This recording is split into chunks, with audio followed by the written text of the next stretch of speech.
Imagine a star so absolutely massive that if you replaced our sun with it, it would swallow everything up to Saturn, and you could fly around it at the speed of light for almost 9 hours and still not complete one lap. Today, we're going on a cosmic road trip to find the largest star in the universe. But to get there, we need to start small and work our way up. Trust me, by the end of this journey, your brain is going to hurt in the best possible way. So buckle up. Let's start with Earth, not to learn anything, just to get a sense of scale for the absolute insanity that's coming. First stop, Jupiter, the heavyweight champion of our solar system. It's 11 times larger and 317 times more massive than Earth, made of basically the same stuff as our sun, just way, way less of it. But Jupiter, not even close to being a star. Next up are brown dwarfs, the universe's biggest disappointments. These failed stars have between 13 and 90 times Jupiter's mass. You could throw 90 Jupiters at each other, which, let's be honest, would be amazing to watch, and it still wouldn't be enough to make a real star. Here's the weird part. If you add more mass to a brown dwarf, it doesn't get much bigger. It just gets denser. The pressure in the core increases enough to make some weak nuclear fusion happen, so they glow a little. They're basically oversized glow sticks that don't fit into any category properly. But we're here for real stars, so let's keep climbing. Once a gas ball passes a certain mass threshold, its core becomes hot and dense enough to ignite. Hydrogen fuses into helium, releasing tremendous energy. These are main sequence stars, the real deal. Here's the rule. The more massive a main sequence star is, the hotter and brighter it burns, and the shorter it lives. It's like the universe's cruelest trade-off. The smallest real stars are red dwarfs, about 100 times Jupiter's mass. They're tiny, not very hot, and shine pretty dimly. But they're the ultimate survivors. Red dwarfs burn their fuel so slowly, they can last up to 10 trillion years, 1,000 times the current age of the universe. They're everywhere, but so dim, you need a telescope to see most of them. Then we have stars like our Sunday.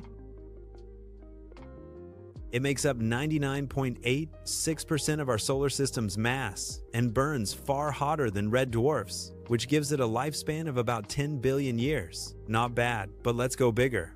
Small changes in mass produce enormous changes in brightness. Sirius, the brightest star in the night sky, is only twice the sun's mass, but shines 25 times brighter. Its surface temperature is nearly 10,000 degrees Celsius. But that fierce burning cuts its lifespan down to just 2.5 billion years. Stars close to 10 times the sun's mass, surface temperatures near 25,000 degrees Celsius. Beta Centauri contains 2 of these monsters, each shining with about 20,000 times the sun's power, but they'll only burn for about 20 million years. Entire generations of blue stars die in the time it takes the sun to orbit the galaxy once. So is that the formula? More mass equals bigger star? Meet R13601, the most massive star we know. It has 315 times the sun's mass and shines nearly 9 million times brighter. And yet, despite its tremendous mass, it's barely 30 times the sun's size. This star is so extreme, it's barely held together by gravity. It loses 321,000 billion tons of material every single second through its stellar wind. Think about that number. Every single second. Stars like this are extremely rare because they break the rules of star formation. When supermassive stars are born, they burn so hot and bright that they blow away any extra gas that could make them more massive. The mass limit is around 150 solar masses. Stars like R13601 probably formed through the merger of several massive stars, and they burn through their core hydrogen in just a few million years. So from here, the trick to going bigger isn't adding more mass. To make the biggest stars, we have to kill them. When main sequence stars exhaust their core hydrogen, something dramatic happens. The core contracts, getting hotter and denser. This leads to faster fusion, which pushes back against gravity and makes the outer layers swell into a giant phase. Take Crux, only 30% more massive than the Sun, but it has swollen to 84 times its radius. When our Sun enters this phase, it'll balloon to 200 times its current size, swallowing the inner planets whole. But if you think that's impressive, let me introduce you to the final boss. Hypergiants are the giant phase of the most massive stars in the universe. They have enormous surface areas that radiate insane amounts of light. They're so large, they're basically blowing themselves apart. Gravity at the surface is too weak to hold on to the hot mass. Blue hypergiants like Pistol Star, 25 solar masses, but 300 times the sun's radius.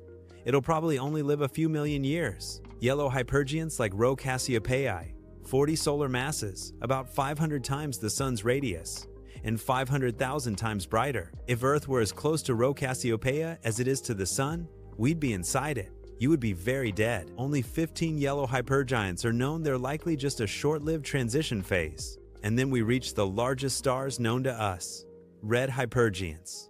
Probably the largest stars even possible. So, who wins this insane contest? The truth is, we don't know for sure. Red Hypergiants are extremely bright and far away, so tiny measurement uncertainties give us huge margins of error. Plus, they're solar system-sized behemoths, blowing themselves apart, making them even harder to measure. But the current champion is Stephenson 2-18.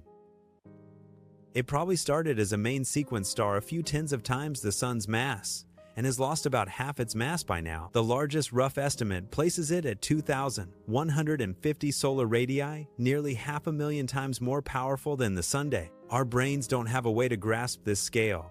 At light speed, it would take 8.7 hours to travel around it once. The fastest plane on Earth would take around 500 years. Drop it where the sun is, and it would fill Saturn's orbit. Eventually, Stephenson 2-18 will shed more mass, shrink into another hotter hypergiant phase, accumulate heavy elements in its core, and finally explode in a core collapse supernova. Its gas will spread back into the galaxy, forming another generation of stars of all sizes, starting the cycle of birth and death again to light up our universe. The universe is big, absurdly, incomprehensibly big. And somewhere out there, right now, stars are being born and dying, each one playing its part in this cosmic story. Pretty cool, right?